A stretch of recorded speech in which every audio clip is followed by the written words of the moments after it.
And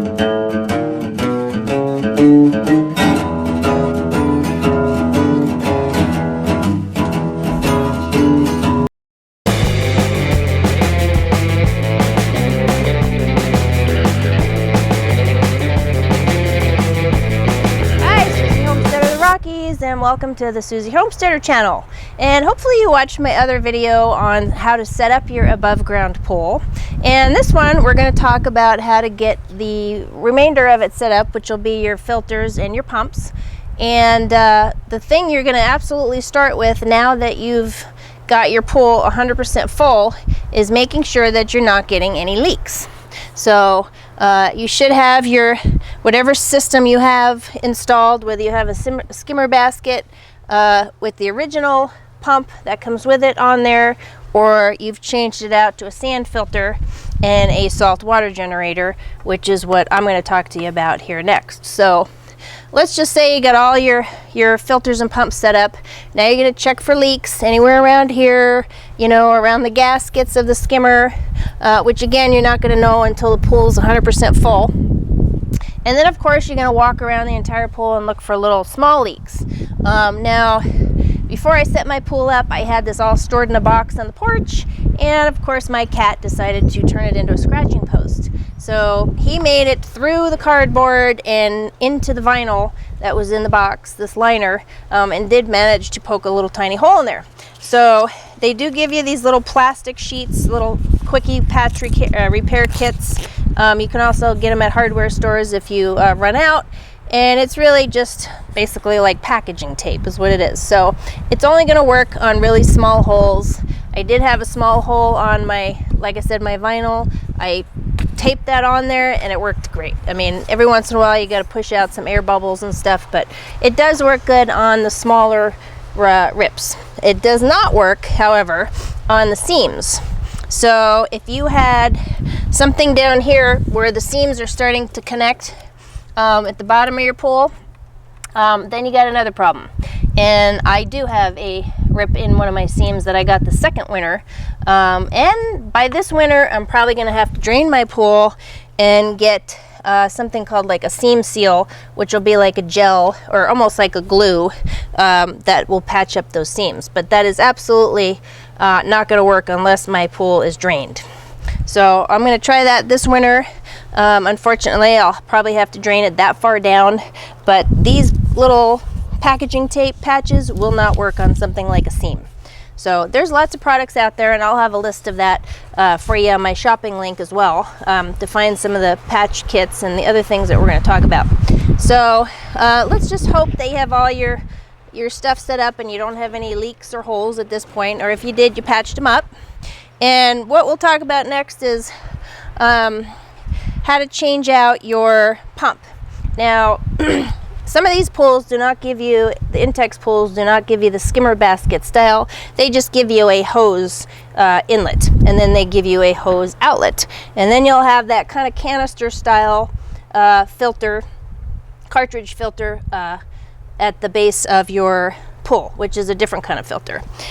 Or you're going to get this kind with the skimmer basket, which is what I have. And it originally comes with a big black pump that has a lock nut attached to the bottom of the skimmer basket. It's kind of the equivalent of a aquarium pump. It didn't even last a year, and to replace it, it was about 200 bucks. So I thought, why am I buying the same crappy pump twice? I'm not going to do that. So what I decided to do was get rid of the original black pump that was on here, the little, I think it's called the H2000 or something. Anyway, and change it out to a sand filter pump, which is really a way better idea, and just about everybody that I've looked up has at least changed it out to the sand filter and been very happy with it.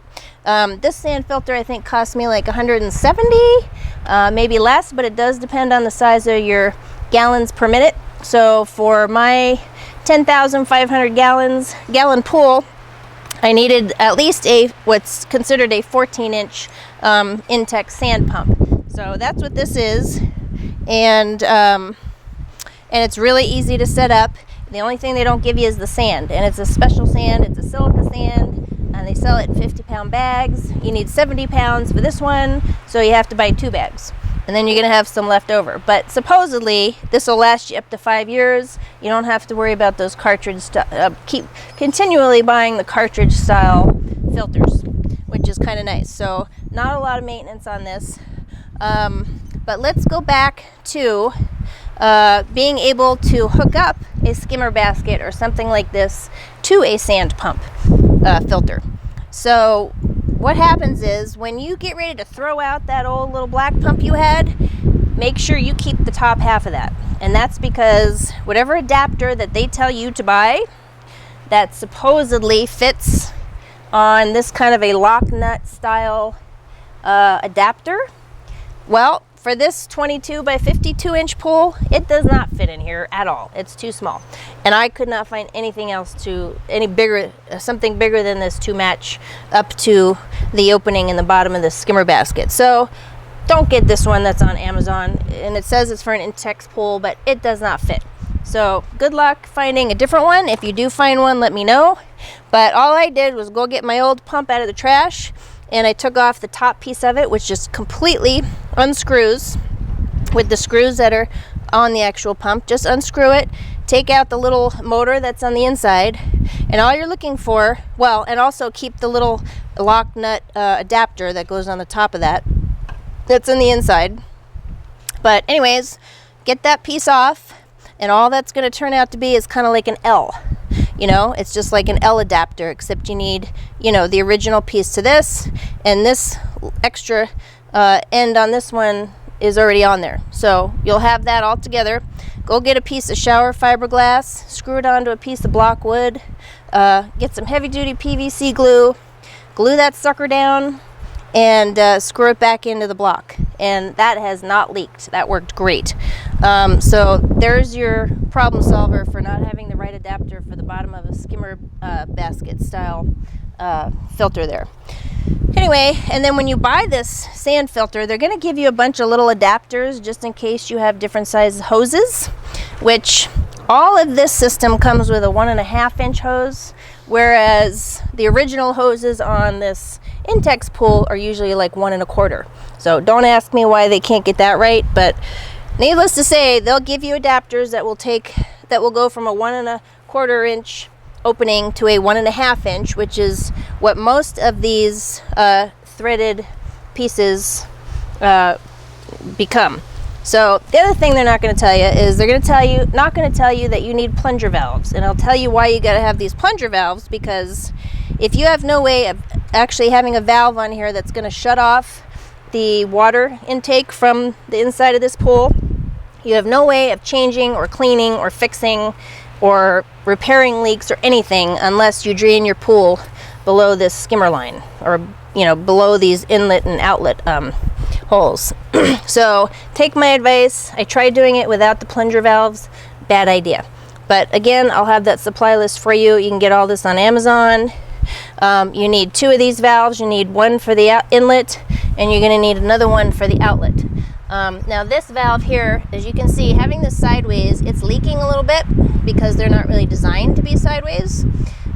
So ideally, this outlet plunger valve should be sitting straight up here, but I didn't feel like changing out all of this, which is what you'd essentially have to do, and I couldn't find the parts for that easy, so I left the 1.25 inch hose on here, didn't really change anything on that, and then just put this outlet plunger valve sideways on my saltwater generator. But if you don't have a saltwater generator, then it has to go up here anyway. But we'll get to the saltwater generator next. So let's go back to your sand filter. So you have some kind of an adapter on the skimmer basket. You have your adapter itself, you have the plunger valve, and all these hoses will come with the unit anyway. And don't let this confuse you. This is not a hose. That's actually my electrical cord that I wrapped in a hose, which I like to do on a lot of my cords because I have dogs that like to chew things up. So anyway, there you go. That's this is the sand filter. Now, another thing I'm going to tell you right now, do not over tighten anything, particularly this lid, because I cannot get that off. And the more I turn it, the more it moves this whole bottom piece. So I haven't really figured out how to get that off yet. So let me know if you come up with something I can spray in there to get this off, because it is like stuck on there. But this is the basket to the sand filter, the very first basket. But what I did was I left the basket in this skimmer and just secured it down with a little wood stick, which all that's doing is holding that basket down when the pump goes off so it doesn't float to the top. But you will have to take out the cartridge filter that's inside of this, because if you leave that in there, it's going to restrict your water flow and this sand filter just isn't going to work. So this is really a great idea to leave in, because what that does is keep everything, well, not everything, but most of everything from getting into this basket. And since I can't get that lid off anyway, this is a great way to catch it before it even gets that far. And this will collect the bulk of it anyway. So keep that little top basket in there. Just get rid of the filter. Put a dowel on top of that. Some people put a rock on that, but I don't think that's a good idea, because then it closes up some of the holes for the filter. Anyway, and then keep your lid on there. So what will happen is anything that doesn't catch in this first filter is going to catch into the second filter. But then there's another problem, especially if you can't get the lid off.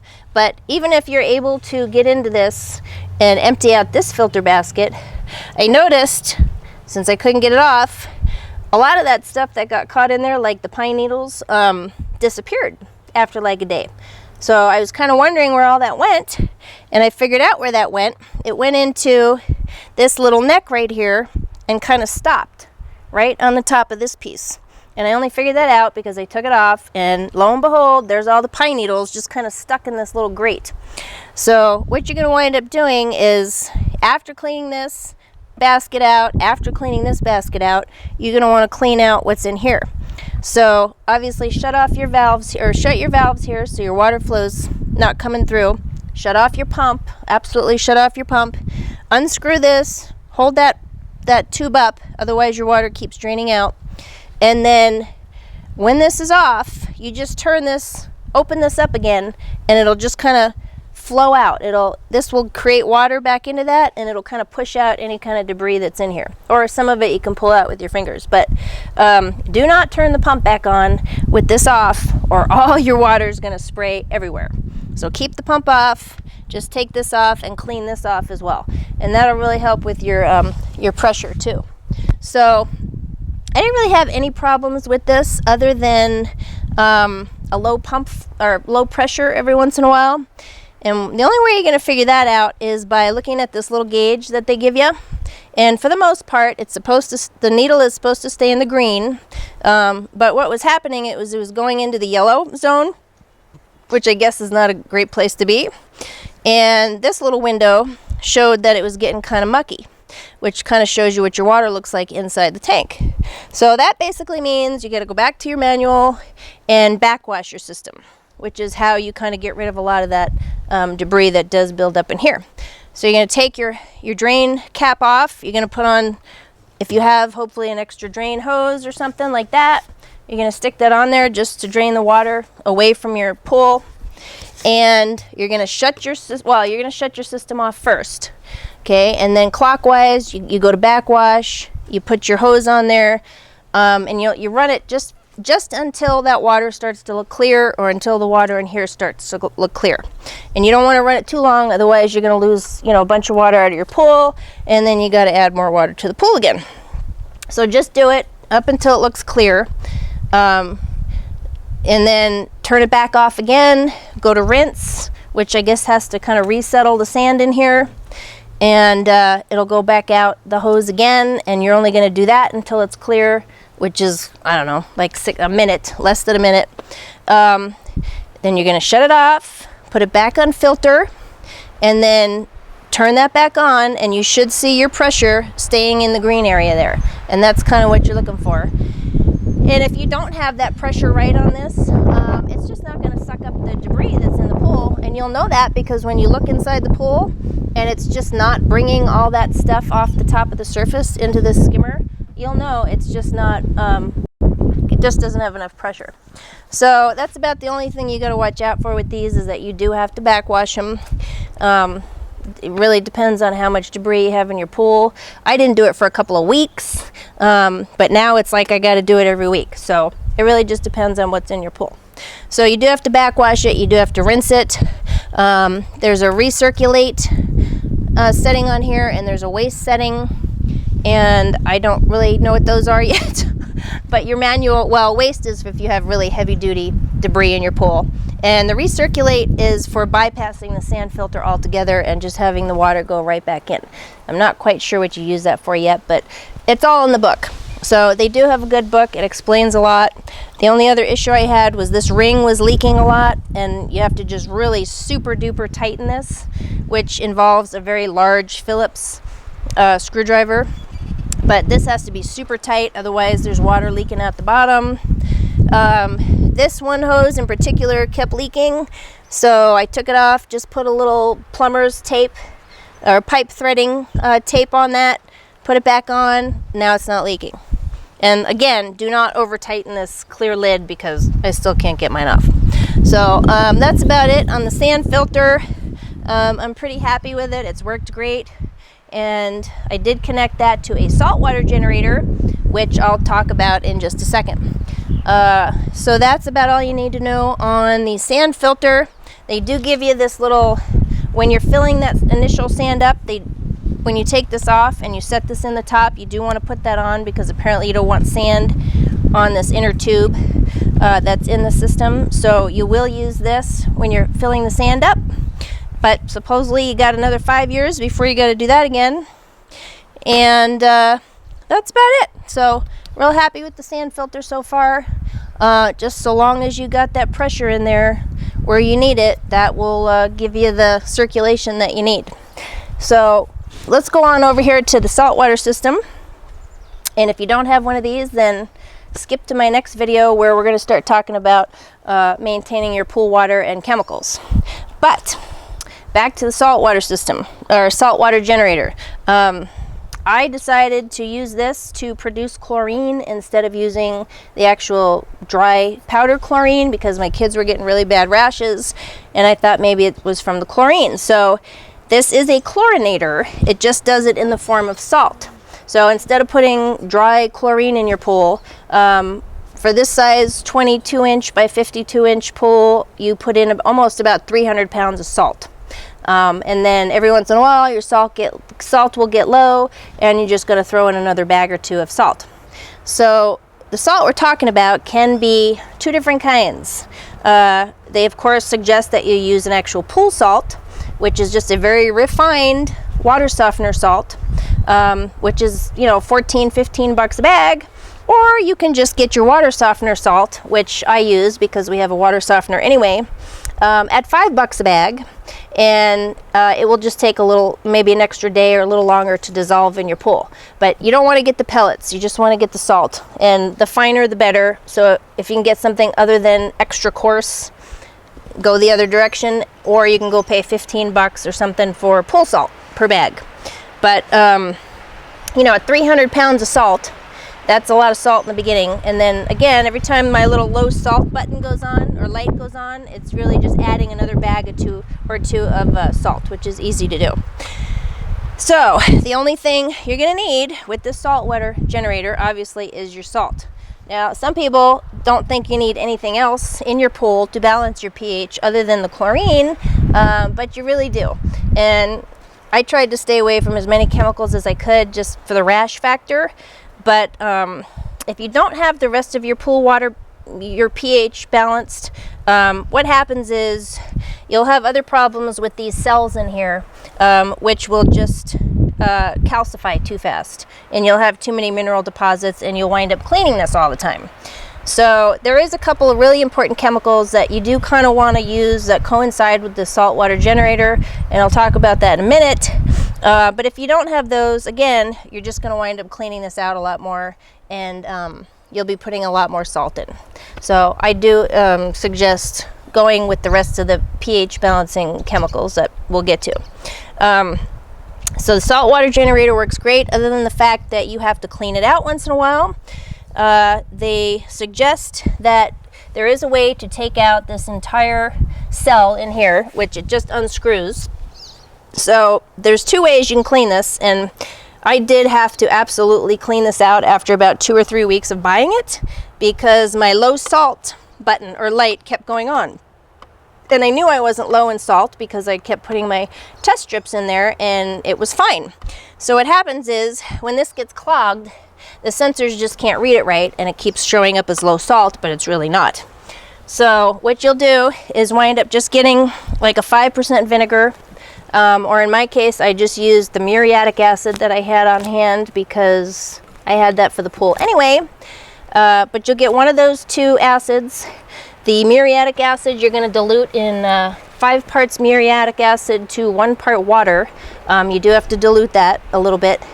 And the second thing you're going to need is a bucket for sure, because you can either take off this entire plastic piece, you know, after you're shutting off your valves and disconnecting your hoses. You can actually take off this entire plastic piece and soak the whole thing in one of those two solutions, or you can do what I did, which was way easier, and that was of course shutting everything off, shutting off your valves, and all I had to do was take off this one hose that connects to the sand pump, and then I just tipped the whole thing up sideways.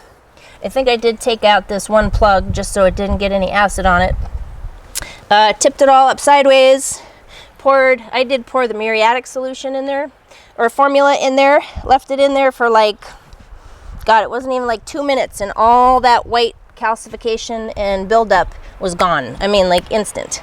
So I'm sure it works the same with the vinegar. So I tilted it up, left that stuff in this whole little plastic section here.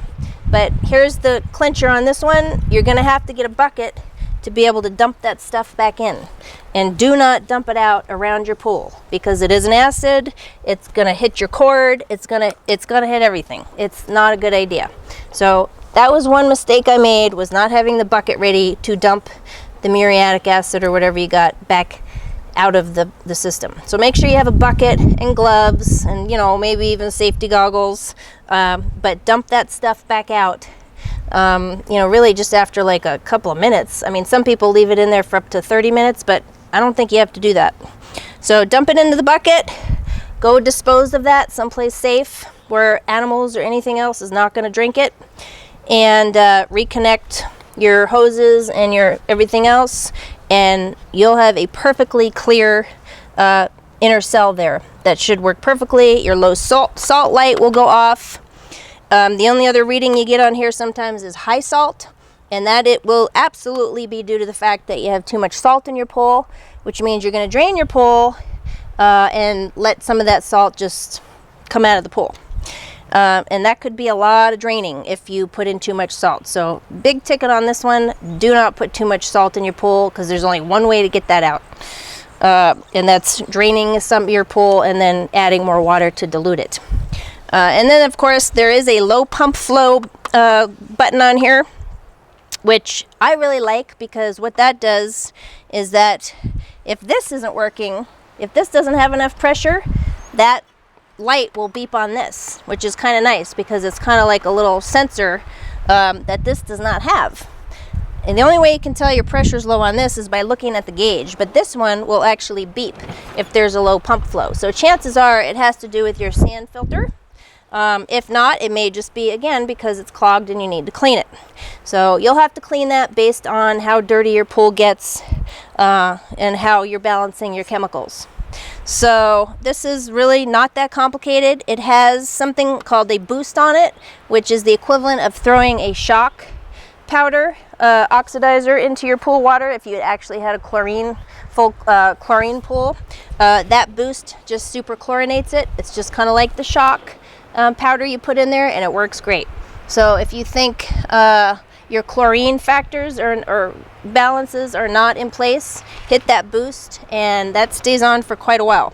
And this has a timer, and this has a timer, and read your book, because it'll tell you based on the size of your pool exactly how long they both need to be on. And I will say that the only thing you really got to watch out for is that this cannot be on before this. So this has got to run for example, like 8 hours, and this one for my pool runs 5 hours. And this has to go on first before this even turns on. So unless you want to like burn out your pumps and all that, just make sure you got your timers right.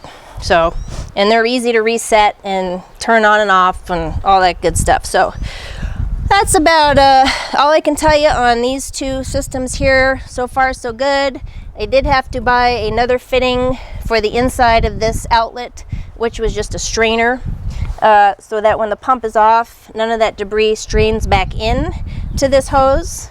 Of course, the one I ordered did not fit this particular pool, so I had to take the fountain kit that comes with these pools. Sometimes they give you a little fountain kit, and I had to put that on here and kind of turn it down onto an angle, and then I was able to put the little strainer piece that I ordered into that. So I had to do a little rigging on this too, but lots of parts that you buy that say they're for these Intex pools, they really just don't fit.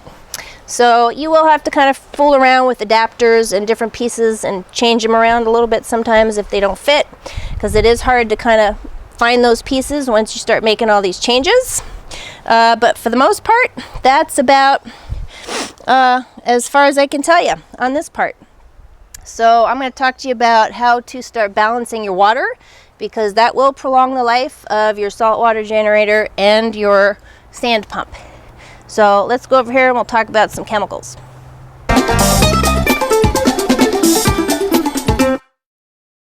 Let's get started. Subscribe to the Susie Homesteader channel and we'll see you there. Bye-bye.